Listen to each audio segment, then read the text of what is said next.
Shalom Tuhan yang terkasih, kembali lagi dalam ibadah minggu bersama GPEI Manado. Tanpa terasa hari ini kita memasuki bulan yang baru, di minggu yang baru, dan kita bersyukur semua karena kasih setia Tuhan. Ibadah kita hari ini akan disertai dengan perjamuan kudus. Mari kita mempersiapkan hati dan pikiran kita untuk kita datang dalam hadirat Tuhan. Namun sebelumnya saya mengajak kita semua untuk bersatu teduh sejenak.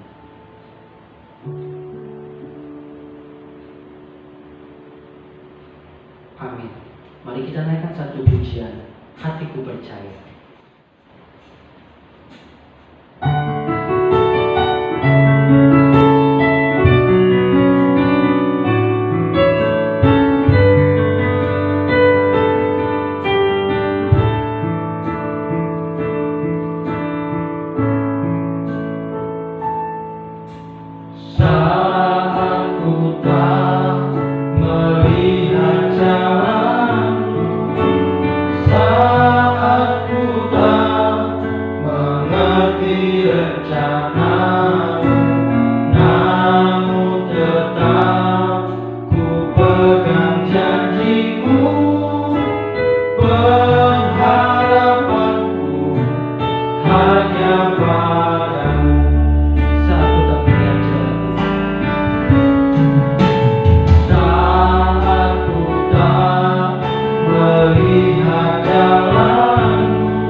Shalom, salam sejahtera di dalam kasih Tuhan kita Yesus Kristus. Bapak Ibu Saudara yang terkasih, kembali kita beribadah hari Minggu 4 Oktober 2020.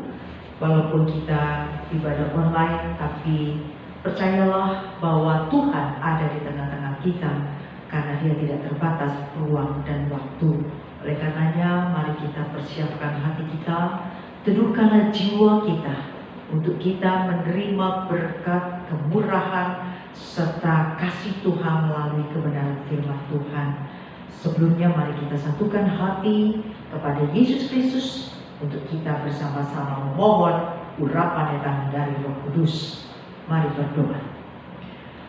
Bapa dalam kerajaan surga, kami sungguh bersyukur hanya oleh karena kasih dan kemurahan Tuhan, oleh karena anugerah yang besar yang Tuhan percayakan, kami boleh ada sebagaimana kami ada.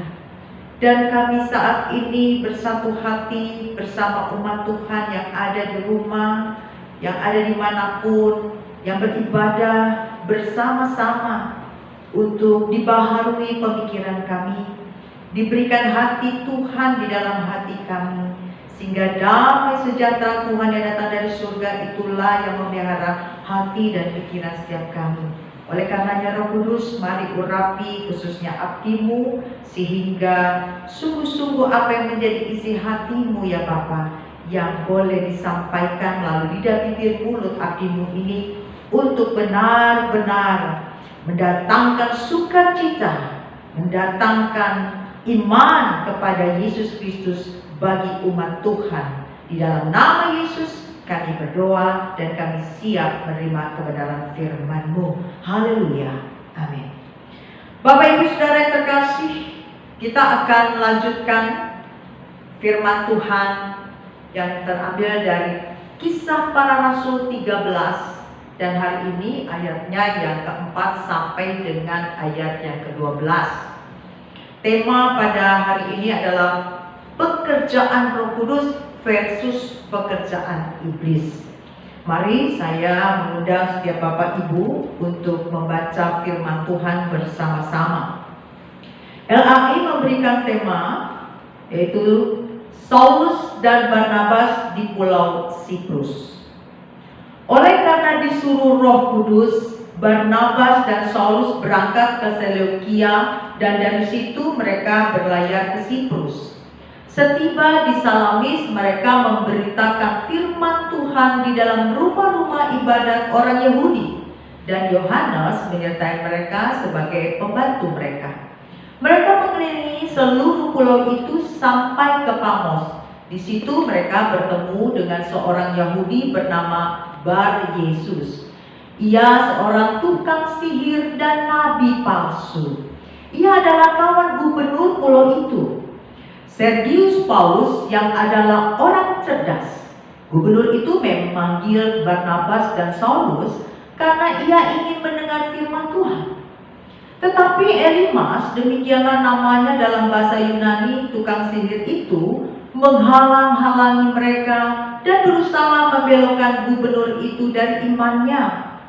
Tetapi Saulus, juga disebut Paulus yang penuh dengan Roh Kudus, menangkap dia dan berkata, "Hai anak iblis, engkau penuh dengan rupa-rupa tipu muslihat dan kejahatan. Engkau musuh segala kebenaran. Tidakkah engkau akan berhenti membelokkan jalan Tuhan yang lurus itu? Sekarang lihatlah, tangan Tuhan datang menimpa engkau dan engkau menjadi buta. Beberapa hari lamanya engkau tidak dapat melihat matahari." Dan seketika itu juga orang itu merasa diliputi kabut dan gelap, dan sambil beraba-raba ia harus mencari orang untuk menuntun dia.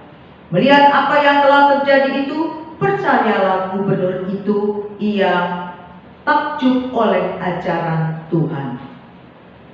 Sedemikian pembacaan firman Tuhan pada hari ini. Yang berbahagia adalah setiap kita yang hidup di dalamnya dan sungguh boleh melakukan setiap kehendak Tuhan. Bapak Ibu Saudara yang terkasih, di Kisah Para Rasul 13 menceritakan pelayanan misi yang pertama itu dimulai dari Antioquia. Pelayanan misi ini dimulai bukan karena mereka punya budget misi atau mereka memiliki cukup dalam keuangan atau karena punya orang yang diutus. Tapi kita belajar apa sih alasan atau dasar fondasi begitu kuat sehingga mereka mau memulai pelayanan misi. Kita boleh belajar dari pembacaan firman Tuhan ini bahwa mereka memulai misi dikarenakan mereka begitu lapar untuk melakukan kehendak Bapa di surga. Ini merupakan kelaparan yang tulus, merupakan kelaparan yang harus dimiliki oleh setiap kita pengikut Yesus yang sungguh-sungguh mengasihi Tuhan. Seringkali kita mendengar bahwa orang harus berdoa dan berpuasa, sering menyiksa diri dengan kelaparan untuk menggantikan mendapatkan kuasa Tuhan. Ini begitu serong daripada ketetapan firman Tuhan, sehingga harusnya orang yang berpuasa menunjukkan bahwa dia begitu laparnya untuk mendapatkan kehendak Tuhan dan dia ingin melaksanakan kehendak Tuhan tersebut. Oleh karena itu, di dalam Kisah Para Rasul 13 kita jelas dikatakan di dalam ayat yang keempat, Paulus dan Barnabas melakukan pergi ke Seleukia di Pulau Sirkus itu semata-mata dan mutlak oleh karena perintah Roh Kudus. Dan oleh karena itu kita belajar hari ini bahwa Roh Kuduslah yang menetapkan dan memutuskan Barnabas dan Saulus untuk melakukan pelayanan misi yang pertama-tama ke sebuah kota, walaupun kota itu kota yang kecil.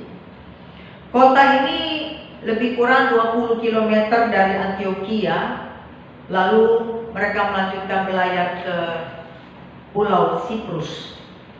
Oleh karena itu, waktu mereka berangkat untuk menjalankan misi, bukan karena dia ingin hebat, oleh karena pengetahuan yang luar biasa. Kita tahu bersama-sama karena Saulus dahulu belajar dengan seorang guru besar yang hebat, yaitu Gamaliel. Tetapi sungguh dia melaksanakan itu karena kehendak Tuhan. Dan inilah harusnya yang dimiliki oleh setiap kita yang benar-benar ingin melakukan misi, ingin menjalankan pekerjaan-pekerjaan Tuhan, sehingga tidak ada seorang pun yang mencuri kemuliaan Tuhan di balik semua yang kita miliki hari ini.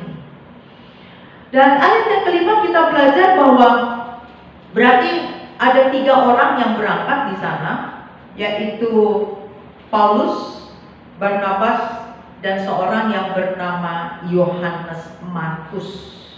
Yohanes Markus ini sebagai pembantu mereka. Kalau kita baca dari Kisah Rasul 12 ayat 12, ya, Yohanes ini yang memberikan tempat ya kepada rasul-rasul untuk berkumpul, ya. Dan kita tahu bahwa Yohanes Markus ini bukan orang yang tidak punya uang, bahkan dia sangat kaya dan cukup memiliki harta. Oleh karenanya rumahnya yang begitu besar boleh dipakai untuk pertemuan-pertemuan daripada rasul-rasul ketika itu, ya, karena rasul-rasul itu sungguh diancam oleh orang-orang Yahudi ketika itu. Dan ayat 6 kita belajar bahwa ada 2 kota yang didatangi oleh Barnabas dan Saulus serta Yohanes, yaitu di Pulau Sirkus. Yang mereka pergi itu Salamis, itu ada di ujung sebelah timur, dan Pafos di ujung sebelah barat, yaitu Pafos itulah ibu kota dari Pulau Siprus sendiri. Dikisahkan di dalam Kisah Para Rasul 13 ini bahwa ada seorang gubernur. Gubernur ini gubernur di wilayah Siprus bernama Sergius Paulus. Gubernur ini tertarik sekali ingin mendengar Injil. Dia ingin sekali mengenal siapa juru selamat yang dipercayai, yang dihormati, yang disembah oleh seorang Paulus dan Barnabas. Dia sangat memiliki keinginan untuk melihat dan mengerti hal-hal yang bersifat rohani. Namun sayangnya, walaupun gubernur ini adalah orang yang penting, orang yang cerdas, orang yang pandai dan penuh dengan intelektual, namun waktu dia mencari hal-hal spiritual, dia datang kepada sumber yang salah, yaitu kepada seorang dukun, ya, orang yang berilmu hitam, ya, yang disebut juga tukang sihir, dan nabi palsu yang bernama Bar Yesus. Nah, Bar Yesus ini adalah orang Yahudi yang berarti memang namanya luar biasa kalau dipikir, ya. Namanya anak yang mendatangkan keselamatan. Wow, jadi dia jadi Tuhan. Karena kalau orang datang sama Bar Yesus berarti mendapat keselamatan. Ini bahaya sekali. Ini adalah sifat daripada iblis, sifat daripada Lucifer, ya, karena dia ingin menyamai Tuhan. Tetapi namanya diganti menjadi Elimas di dalam bahasa Yunani. Elimas ini berusaha menghalangi Paulus dan Barnabas untuk mengabarkan Injil, saudara. Dan dengan segala cara dia juga berusaha membelokkan gubernur dari imannya. Inilah cara iblis, ya, begitu licik, begitu halusnya, ya, membelokkan kiri kanan dengan strateginya. Lalu di ayat yang 10 kita lihat bahwa Paulus dengan kepekaannya yang datang dari Tuhan melalui kuasa Roh Kudus itu dapat membedakan roh, sehingga dia tahu bahwa hal ini bukan saja manusia biasa yang menghalangi mereka untuk memberitakan Injil, tetapi lebih daripada itu dia melihatnya sebagai usaha yang dikerjakan oleh kuasa kegelapan untuk menghalangi pekerjaan Tuhan. Maka dengan penuh Roh Kudus Paulus mengkonfrontasi Elimas. Lalu apa yang dia katakan? Dengan keras, dia berani, saudara. Dan ini keberanian ini ditimbulkan oleh karena Roh Kudus yang mendorong dia untuk berkata-kata. Sehingga saya sebagai abdi Tuhan juga mengajak kepada setiap para pelayan Tuhan untuk berhati-hati berkata-kata kalau bukan didorong oleh Roh Kudus, ya. Dan Roh Kudus mendorong Paulus sehingga Paulus dengan berani, ya, dengan luar biasa dia berkata, "Hai anak iblis." Ini kata yang kasar, kata yang keras, ya. Seorang dipanggil hai anak iblis. Engkau penuh dengan rupa-rupa tipu muslihat dan kejahatan. Engkau musuh segala kebenaran. Tidakkah engkau akan berhenti membelokkan jalan Tuhan yang lurus? Dan dengan kuasa Tuhan apa yang terjadi? Maka mata Elimas menjadi buta. Saudara, ini kalau bukan dari Roh Kudus tidak terjadi hal yang di luar daripada prediksi manusia, di luar daripada kemampuan seorang manusia, sehingga Elimas menjadi buta. Dan melihat apa yang terjadi kepada Elimas, maka gubernur tahu dan sadar bahwa Tuhan yang disembah oleh Paulus, Tuhan yang disembah oleh Barnabas adalah Tuhan yang hidup, Tuhan yang berkuasa, sehingga ia menjadi percaya dan beriman kepada Tuhan. Nah, saya ingin sekali mengajak Bapak Ibu Saudara kita semua untuk belajar bersama bagaimana seorang Paulus ini melakukan hal itu dan bagaimana ciri dari pekerjaan Roh Kudus itu, sehingga setiap kita memang dipercayakan untuk mempunyai keberanian dalam memberitakan firman, namun juga penuh dengan kuasa ilahi, bukan sekedar memberitakan firman sehingga kosong dan tidak ada impartasi, tidak ada transformasi yang boleh kita sampaikan, di mana Roh Kudus bekerja menjamah setiap orang untuk dia bisa melihat mata rohnya bahwa Tuhan yang berkuasa, Tuhan yang berdaulat, Tuhan yang membuat segala sesuatu yang tidak mungkin menjadi mungkin, sehingga orang bertobat. Mari kita pelajari ciri pekerjaan Roh Kudus. Yang pertama, saya pelajari bahwa pekerjaan Roh Kudus ini memiliki, orang tersebut pasti akan memiliki kebenaran, harus memiliki kuasa, karena kebenaran hanya ditemukan dalam diri Tuhan Yesus Kristus dan harus sesuai dengan kebenaran yang tertulis dalam kitab suci. Sehingga tidak ada orang berkata bahwa ini benar oleh karena tafsirannya, oleh karena perkembangan ilmu pengetahuan yang dia dapat dari sekolah, dari pendidikan, ya, baik itu teologi atau apapun. Sehingga kembali kita diingatkan oleh Tuhan harus memiliki kebenaran yang ada terdapat di dalam kitab suci saja. Dan satu-satunya dapat kita temukan dalam diri Tuhan Yesus Kristus, dan sehingga iblis pasti dan akan tunduk dikalahkan oleh kuasa Tuhan itu sendiri. Filipi 2 ayat 10 katakan, supaya dalam nama Yesus bertekuk lutut segala yang ada di langit dan yang ada di atas bumi. Amin. Bapak Ibu, tidak ada nama lain yang oleh karenanya seorang pun bertekuk lutut, termasuk kuasa iblis sekalipun. Oleh karena itu, kebenaran ini yang membawa seseorang untuk yakin, percaya bahwa memang Tuhan hidup di dalamnya, Tuhan bergerak di dalamnya. Tuhanlah yang menyampaikan firman. Api-api Tuhan hanya sebagai corong, sebagai mic yang seperti saya pegang di tangan saya.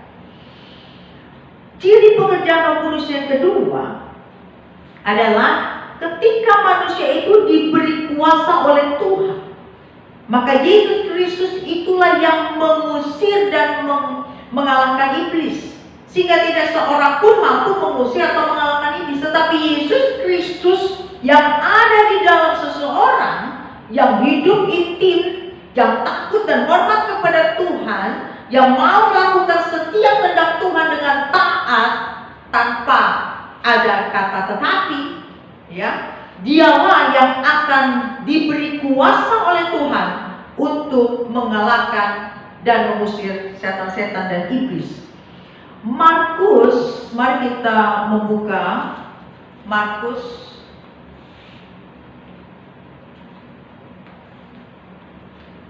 16 ayat 17 katakan, tanda-tanda ini akan menyertai orang-orang yang percaya. Mereka akan mengusir setan-setan demi namaku. Mereka akan berbicara dalam bahasa-bahasa yang baru bagi mereka. Mereka akan memegang ular dan sekalipun mereka minum racun maut, mereka tidak akan mendapat celaka. Mereka akan meletakkan tangannya atas orang sakit dan orang itu akan sembuh. Haleluya. Inilah kuasa yang tidak dimiliki oleh kuasa manapun, ya, baik di bumi ini, di atas, di langit, di bawah laut. Hanya kuasa Tuhan yang mengalahkan segala kuasa. Haleluya, kita punya Tuhan yang luar biasa. Kita mempunyai Yesus yang dahsyat. Oleh karenanya, pegang Yesus, temukan Yesus, dapati Dia, maka kuasa yang bekerja di dalam hidup saudara, dalam hidup saya. Yang ketiga, ciri pekerjaan Roh Kudus. Orang yang dipenuhi Roh Kudus, ya, cirinya adalah orang yang berani memberitakan Injil dan melayani Tuhan. Dia tidak akan pernah berhenti seumur hidupnya untuk memberitakan Injil dan melayani Tuhan. Dan bukan berarti kita semua harus khotbah di mimbar, ya. Tetapi pemberitaan Injil itu orang akan melihat bagaimana ciri hidup kita yang jauh berbeda dari ciri hidup orang-orang di dunia ini. Bagaimana kita hidup dalam kekudusan, kesucian, ketaatan pada Tuhan, meninggikan Dia, dan bagaimana keintiman kita dengan Tuhan pasti dapat dirasakan oleh orang-orang sekitar kita. Dan saya percaya orang yang menyampaikan firman Tuhan itu pasti adalah orang-orang yang mencintai Tuhan sehingga dia dapat memberitakan Injil dengan berani. Dan baiklah kita menyampaikan apa yang telah diperbuat Tuhan kepada diri kita. Artinya apa? Setiap proses dalam kehidupan kita, sesungguhnya Tuhan sedang membawa kita untuk menerima kuasa tersendiri di antara orang-orang yang lain. Oleh karena itu, bagaimana ciri seseorang untuk memberitakan firman pasti berbeda dengan orang lain. Jangan ada yang ikut-ikutan, saudara. Oh, dia begini bawa firman, yang saya juga mau seperti itu. Jangan seorang pun mengidolakan orang yang lain. Kita boleh baca, diingatkan kepada dalam Yohanes 4 ayat 39. Dan banyak orang Samaria dari kota itu telah menjadi percaya kepada Yesus karena perkataan perempuan itu yang bersaksi. Ia mengatakan kepadaku segala sesuatu yang telah kuperbuat. Jadi wanita Samaria ini, perempuan Samaria ini, dia boleh memberitakan Injil oleh karena dia telah mengalami Tuhan sendiri. Oleh karena itu, segala peristiwa dalam hidup kita adalah satu vitamin yang membuat rohani kita menjadi kuat, menjadi mampu untuk bertahan dari segala gangguan kekuatan iblis, sehingga kita berikan vitamin-vitamin kekuatan itu bagi jiwa-jiwa yang lain yang telah kita terima sebelumnya dari Tuhan. Yang keempat, ciri daripada pekerjaan Roh Kudus, bahwa orang itu pasti memiliki iman yang kuat, iman yang teguh di dalam Yesus Kristus. Percaya walau tidak melihat, Percaya kepada kuasa Tuhan saja yang bekerja pada saat melakukan peperangan dengan iblis.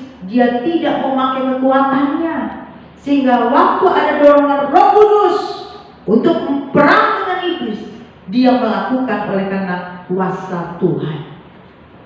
Jangan ada yang pernah berkata, oleh karena doa saya orang itu sembuh, oleh karena doa saya orang itu dibebaskan, dilepaskan dari ikatan jahat.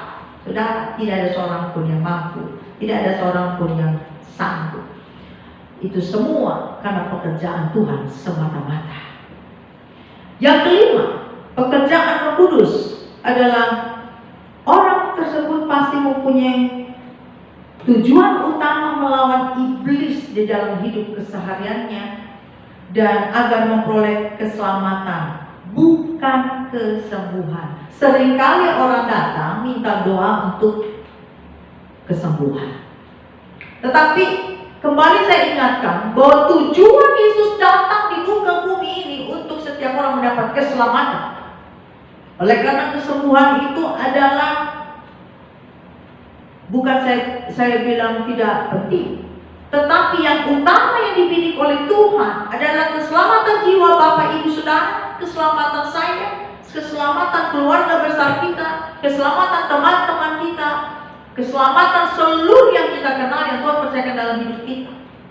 Oleh karena itu, jangan kita alihkan kepada hal-hal yang lahiriah, hal-hal yang ada di muka bumi ini, yang akhirnya akan kita tinggalkan semua. Namun kesembuhan itu sendiri harus kita sadari bahwa kita harus hidup benar, bertanggung jawab atas seluruh kehidupan yang Tuhan percayakan, terlebih tubuh kita yang adalah bait Tuhan sendiri. Matius 1:21 katakan, ia akan melahirkan anak laki-laki dan engkau akan menamai dia Yesus, karena dialah yang akan menyelamatkan umatnya dari dosa mereka. Inilah tujuan Yesus datang ke muka bumi ini. Ciri yang keenam, pekerjaan Roh Kudus adalah bersenjatakan pedang roh. Ya, ini Bapak Ibu boleh baca dari Efesus 6, ya, ayat 13 sampai 19. Ya, Bapak Ibu boleh baca dan mempelajarinya. Ya, di mana ada ketopong keselamatan. Di sanalah kita diperlengkapi senjata Tuhan sendiri, sehingga kita mampu mengalahkan kekuatan iblis, baik yang ada di dalam diri kita. Oleh karenanya jiwa kita sering perang sendiri, ya. Berdamailah terlebih dahulu, perkarakan hidup kita terlebih dahulu di hadapan Tuhan. Dan ketika kita mengalami kasih, kuasa, dan urapan Tuhan, di sana kita baru diberikan kuasa untuk memberitakan Injil dengan berani. Yang ketujuh, ya, ciri daripada Roh Kudus, orang tersebut pasti suka berdoa dengan tekun. Saudara, doa adalah nafas. Oleh karena itu, kalau Bapak Ibu tidak suka berdoa, sesungguhnya Bapak Ibu mati. Kita boleh tahan nafas mungkin 3 menit kuat, 5 menit sudah mulai susah. Ya, nah doa adalah nafas kita, di mana Tuhan terus ingin memberikan nafasnya melalui rohnya untuk kita senantiasa berhubungan dengan Tuhan. Bukan artinya hubungan intim di kamar 2 jam, 3 jam keluar lalu kita bikin jahat, bukan, saudara. Dimanapun kita ada, kita selalu ingat bahwa di dalam saya ada Yesus, sehingga saya tidak mau mempermalukan Tuhan. Saya tidak mau menyakiti hati Tuhan dengan apa yang saya pikir, apa yang saya katakan, apa yang saya kerjakan. Kalau ini sungguh-sungguh menghidupi saudara, saya percaya yang kita kerjakan pasti tidak ada yang sia-sia, karena Tuhan yang mendorongnya, bukan karena intelektual kita, bukan karena kepandaian kita, bukan ide-ide kita, tapi Roh Kudus yang memberikan hikmat sehingga apa yang harus kita kerjakan, dan bukan untuk kepentingan diri, tapi untuk membawa jiwa kepada Tuhan untuk mendapatkan keselamatan. Jadi jika kita bersama-sama senantiasa berdoa pada Tuhan, maka sesungguhnya di sanalah kita sedang bersatu dengan Roh Tuhan, Dan di situ kita sedang membentuk jaringan. Saudara kalau lihat laba-laba, ya ada jaringan. Itu jaringan tuh semakin besar semakin kuat, ya. Itu seperti neon ya. Jadi semakin besar dia mudah dilenturkan, ya. Dilenturkan. Seperti orang kalau bikin roti dikasih ragi, ya, lalu didiamkan itu tepungnya lentur sehingga bisa membesar, saudara. Nah ini jaringan sehingga doa itu bersatu dengan Tuhan, kita sedang membentuk jaringan yang semakin memperkuat kita di dalam kebenaran Tuhan. Ya, kita dipenjarakan oleh keinginan Tuhan, oleh kehendak Tuhan, oleh pikiran dan perasaan Tuhan. Jadi 7 hal ciri pekerjaan Roh Kudus. Kita sekarang mau belajar membedakan ciri pekerjaan iblis. Yang pertama, ya, tukang sihir ini, Elimas ini, bagaimana cirinya? Tadi telah disebutkan di ayat yang ke-10, ya. Yang pertama, penuh dengan rupa-rupa tipu muslihat. Pasti orang ini tidak memikirkan apakah orang lain dirugikan, ya. Bagaimana kalau saya melakukan kejahatan ini? Bagaimana nanti nasib mereka? Gak ada mikir itu, Bapak Ibu saudara. Yang dia pikirkan hanyalah untuk kepentingan dirinya tercapai. Apa yang menjadi kemauannya itu yang penting bisa sampai sehingga dia puas. Inilah orang yang penuh dengan strategi tipu muslihat, ya, seperti iblis, ya, seperti ular, ya, dengan tipu muslihatnya.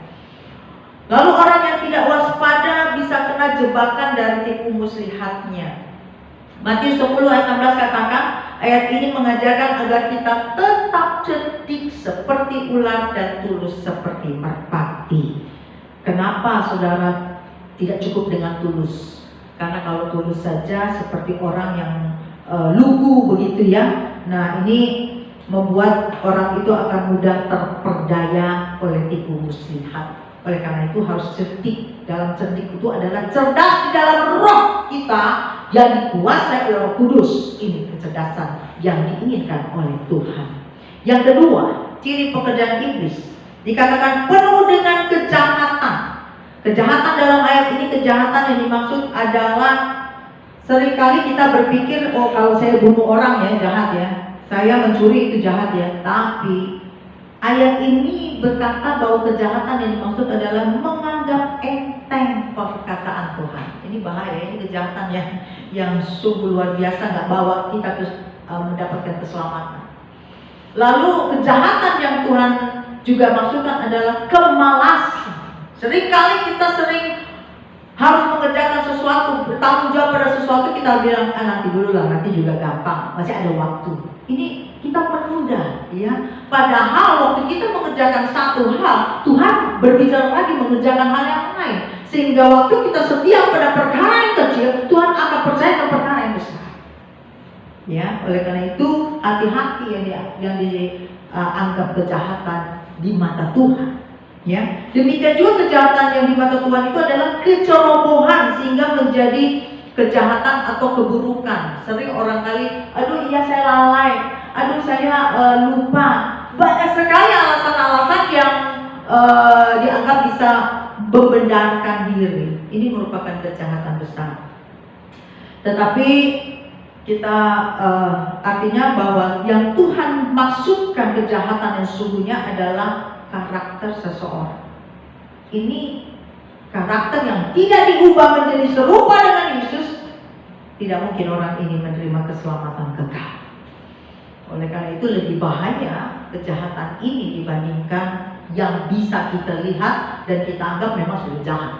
Ya, jadi berhati-hati Bapak Ibu, mari kita berlomba untuk semakin menyenangkan Tuhan, memiliki karakter Tuhan dan sifat Tuhan, itu yang terpenting. Nah, kejahatan di sini juga bisa berarti tidak bermoral, ya, licik, nakal, rusak, ya. Jadi semua ini kita harus hati-hati, jangan anggap enteng. Mari cepat kita berbalik pada Tuhan, minta kasih karunia Tuhan, apa yang menjadi pikiran Tuhan, bagaimana karakter kita supaya bisa dibentuk oleh Tuhan dan semakin menjadi serupa dengan Yesus. Ciri pekerjaan iblis yang ketiga, kita baca di situ, musuh segala kebenaran. Ini sangat jelas, seorang anak iblis tidak akan pernah mau mengenal kebenaran yang sejati. Ya, biasanya ia hanya menginginkan pembenaran-pembenaran yang dibuatnya dengan memutarbalikkan ayat kitab suci itu sesuka hatinya. Ya, jadi kan kalau seperti Hawa ya, dia iblis ular memutarkan ayat firman kepada Hawa ya. Dan ini juga anak iblis atau orang yang dikuasai oleh iblis, ini sungguh-sungguh dia tidak suka akan kebenaran. Ada saja alasan untuk pembenaran dirinya, ya. Kemudian walaupun bukan berarti orang itu tidak pernah ke gereja, saudara ya. Ya, walaupun dia di gereja tapi hatinya, relung hatinya itu tertutup untuk kebenaran. Ya, telinganya mungkin cuma dengar sayup-sayup. Apalagi banyak orang sekarang di zaman yang modern ya, yang hebat ini semua pegang HP ya, sehingga di gereja nggak sedikit orang pegang HP lagi firman lagi diberitakan malah main HP ya, bercanda-bercanda di HP ya. Nah ini hati-hati saudara, ini adalah pekerjaan iblis dan ciri iblis ya, untuk menjatuhkan anak-anak Tuhan, untuk anak-anak Tuhan tidak bertumbuh, sehingga ia hanya senang dengan mujizat, senang dengan kata-kata yang menyenangkan hati, kata-kata yang membuat dia bisa berharap sesuatu akan mencapai segala cita-cita yang ada di dunia ini. Karena dia menutup pintu bagi Roh Kudus yang menuntun di dalam segala kebenaran. Orang ini mungkin rajin ya, kegiatan apapun ya, kerohanian, tetapi tak punya hati yang mau mengenal kebenaran. Jadi sibuk sendiri, tidak bisa fokus. Baginya ibadah di gereja sama saja dengan datang ke bioskop untuk nonton, ya, atau ke konser karena banyak puji-pujian dan penyembahan di gereja. Ya, dia berpikir yang penting sudah hadir di gereja, ya, karena ini merupakan kewajiban bagi orang Kristen ya, pergi ke gereja atau hari Minggu. Kalau ada PA atau pendalaman firman ya sudah, ini menjadi kewajiban. Saya kan orang Kristen begitu ya. Tetapi sesungguhnya dia tidak pernah mengenal Tuhan dengan benar. Yang keempat, ciri daripada pekerjaan iblis ya, bahwa orang itu akan membelokkan jalan Tuhan yang lurus. Jalan Tuhan yang benar pasti harus sesuai dengan firman Tuhan. Ada jalan lurus dan tidak berbelok-belok.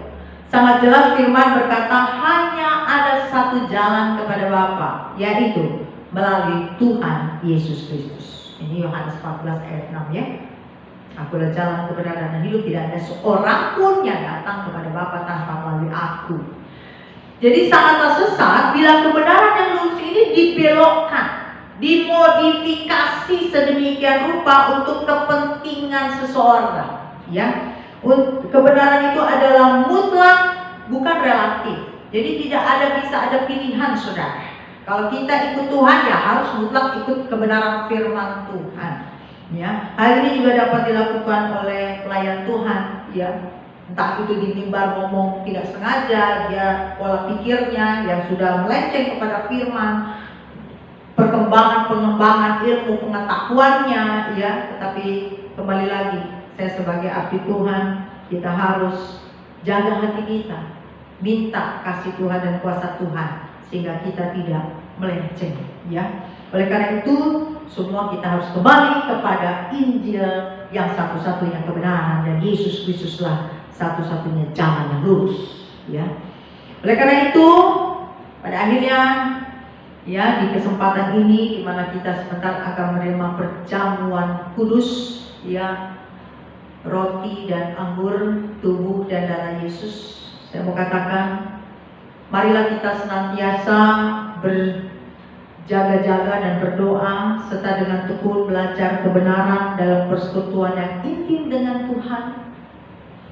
Dengan demikian kita akan memiliki kecerdasan roh, hikmat dan ketulusan, serta peka untuk membedakan roh, peka untuk membedakan ajaran, dan peka untuk membedakan manakah yang dari iblis dan manakah yang datang dari Roh Kudus, sehingga kita bukan sekedar disebut sebagai anak Tuhan, tapi memiliki seluruh keberadaan anak Tuhan. Haleluya. Mari kita berdoa sebelum kita menerima perjamuan kudus. Bapa di surga, kami telah menerima kebenaran firman-Mu. Sungguh kami bersyukur karena di kesempatan ini kami diajar bagaimana kuasa Roh Kudus bekerja di dalam diri seseorang dengan ciri-cirinya. Demikian juga bagaimana ciri iblis yang akan membelokkan iman seseorang sehingga akhirnya binasa.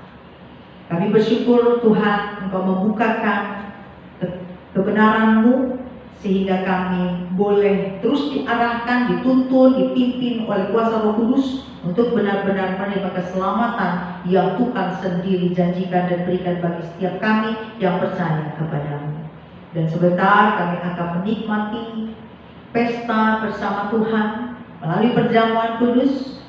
Oleh karenanya kami akan mempersiapkan hati kami, pikiran kami, dan meneduhkan jiwa kami untuk benar-benar dihidupi oleh Tuhan.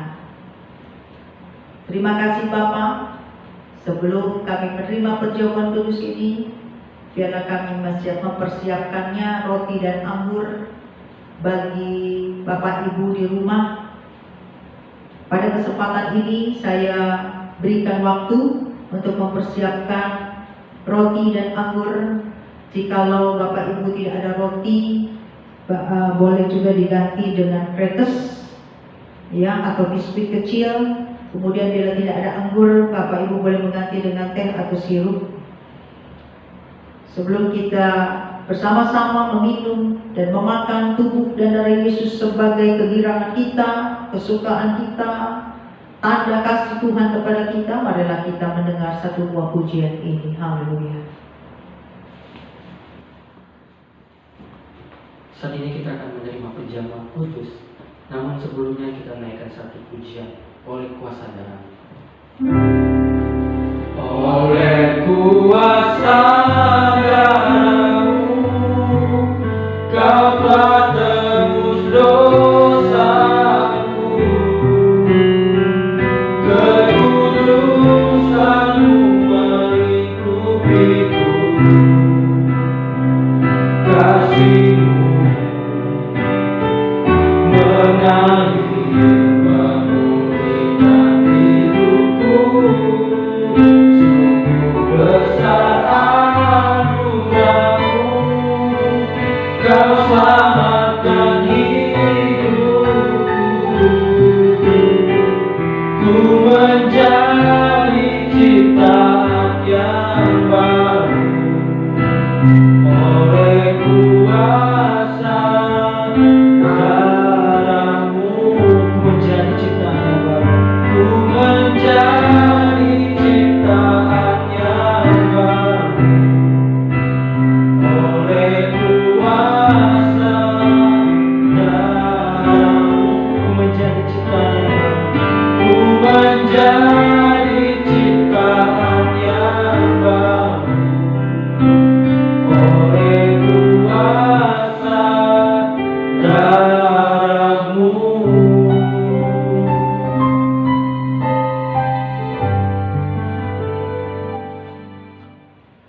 Bapak Ibu Saudara, saatnya kita akan bersama-sama menikmati tubuh dan darah Yesus lewat ibadah perjamuan kudus pada hari ini. Namun sebelumnya mari kita sama-sama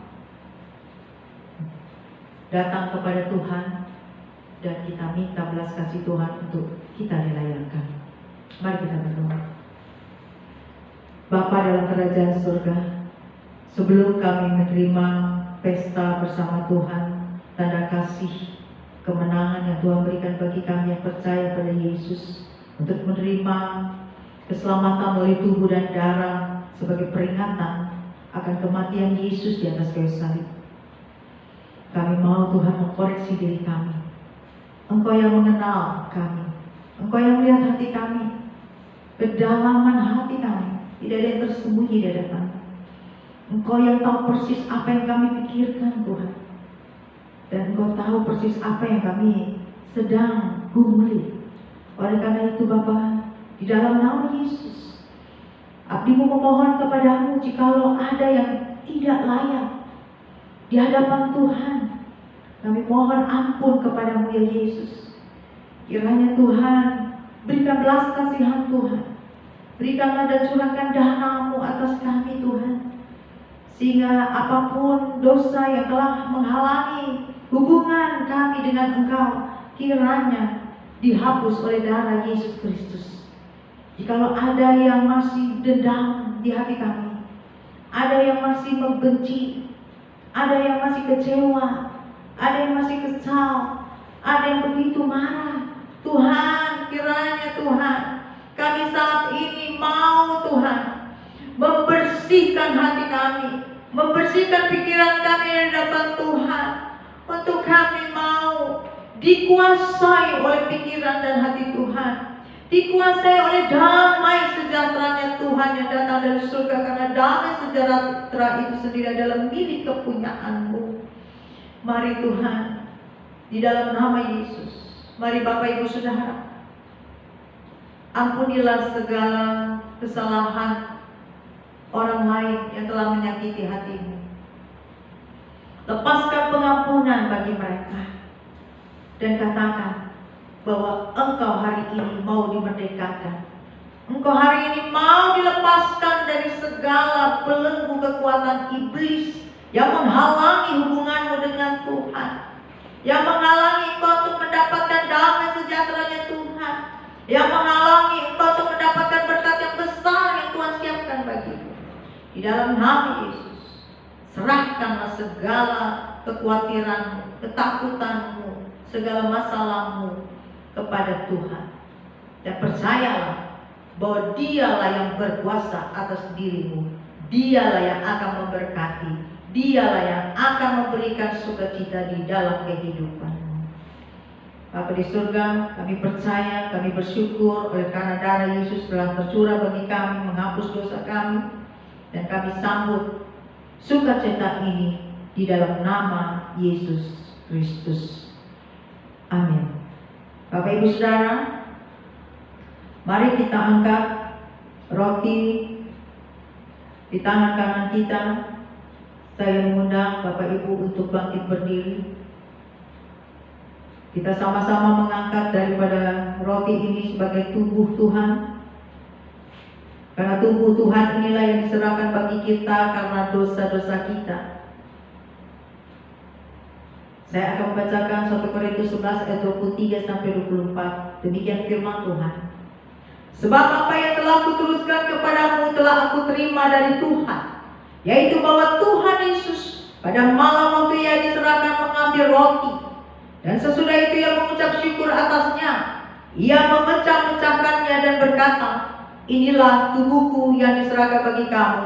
Perbuatlah ini menjadi peringatan akan aku. Mari kita syukur dan berdoa. Bapak Ibu Saudara, bukankah ini adalah tubuh Yesus yang dipecah-pecahkan untuk saudara dan saya?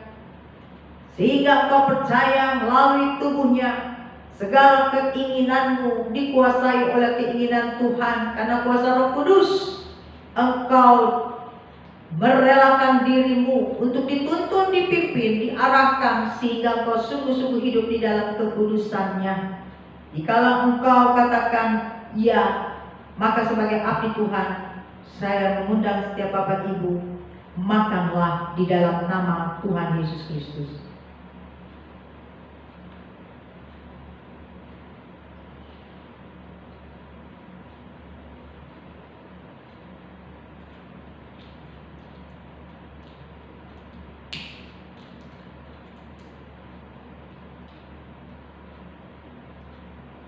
Saya mengundang Bapak Ibu untuk mengangkat cawan di atas kepala. Mari saya akan membacakan firman Tuhan 1 Korintus 11 ayat 25 sampai 26. Demikian firman-Nya. Demikian juga ia mengambil cawan sesudah makan lalu berkata, "Cawan ini adalah perjanjian baru yang dimateraikan oleh darahku. Perbuatlah ini setiap kali kamu meminumnya, menjadi peringatan akan aku. Sebab setiap kali kamu makan roti ini dan minum cawan ini, kamu memberitakan kematian Tuhan sampai Ia datang." Mari kita berdoa. Bukankah cawan ini adalah darah Yesus Kristus yang mengalir di dalam tubuhmu, menguasai setiap aliran darahmu, sehingga engkau siap dituntun, bersatu dan menyatu dengan Tuhan Yesus Kristus dalam kuasa Roh-Nya yang kudus, dibawa untuk seluruh pengetahuan dan kebenaran firman Tuhan yang hidup, sehingga engkau menerima keselamatan kekal.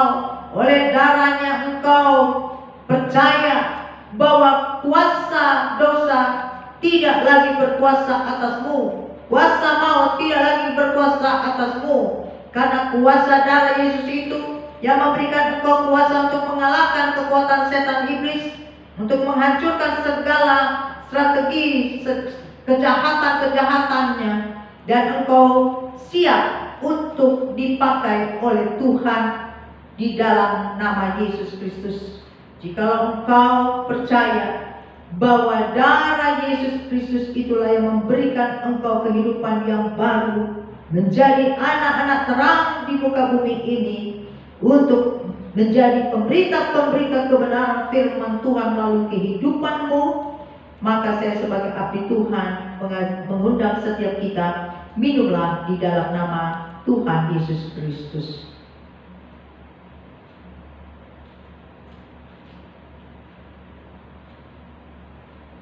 Mari kita berdoa mengucap syukur kepada Tuhan. Kembali kami datang bersyukur dengan luar biasa oleh karena anugerah belas kasih dan kasih sayang-Mu kepada kami.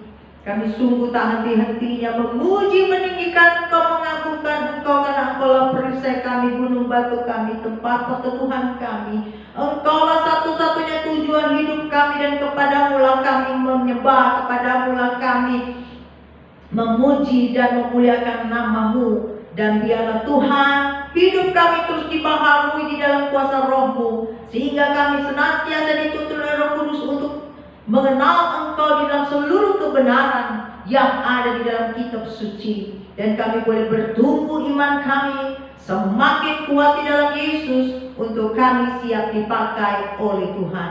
Terima kasih Bapa untuk kasih, kemurahan, dan seluruh mujizat yang Tuhan buat dalam hidup kami. Di dalam nama Yesus kami bersorak-sorai. Haleluya. Amin. Bapak Ibu Saudara, ibadah kita telah usai pada hari ini. Sebelum kita beranjak untuk melanjutkan aktivitas kita di minggu yang berbahagia ini, marilah kita membuka hati kita, mengarahkan pikiran kita untuk menerima berkat Tuhan. Tuhan memberkati engkau dan melindungi engkau. Tuhan menyinari engkau dengan wajahnya dan memberikan engkau kasih karunia. Tuhan menghadapkan wajahnya kepadamu dan memberikan engkau damai sejahtera dari hari ini sampai selama-lamanya. Haleluya. Amin. Bapak Ibu Saudara, terima kasih Bapak Ibu telah bersama-sama kami GPI Manado beribadah dan disertai dengan perjamuan kudus. Mari kita kembali beribadah di minggu depan, dan terimalah kasih kuasa Tuhan melalui firman-Nya. Terima kasih, Tuhan Yesus memberkati. Sola Gracia.